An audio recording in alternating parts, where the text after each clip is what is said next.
నమస్తే, నా పేరు స్వప్నిక వాల్మీకి. బులెటిన్లో డీటెయిల్స్లోకి వెళ్తే, కష్టపడి చదివితే ఏనాటికైనా గోల్ రీచ్ అవుతారని, బాగా చదవకపోతే తన లా లీడర్లు అవుతారని రాజ్యసభ ఎంపీ అనిల్ యాదవ్ అన్నారు. ప్రభుత్వ స్కూల్లో మెరుగైన సౌకర్యాలు కల్పించి వారికి మంచి విద్యాభ్యాసం అందించడానికి కాంగ్రెస్ ప్రభుత్వం ఎంతో కృషి చేస్తుందని చెప్పారు.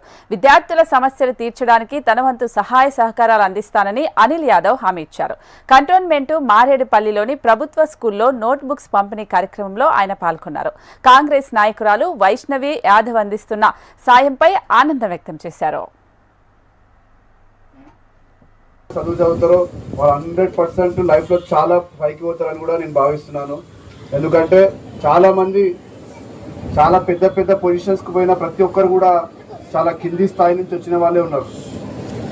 ఎవరైతే సిన్సియర్ గా హార్డ్ వర్క్ చేసి వాళ్ళ పేరెంట్స్ ని ఒబే చేసి వాళ్ళ పేరెంట్స్ బ్లెస్సింగ్స్ తోని వాళ్ళు ఉంటారో 100% వాళ్ళ లైఫ్ లో చాలా పైకి ఎదుగుతారని కూడా నేను భావిస్తున్నాను.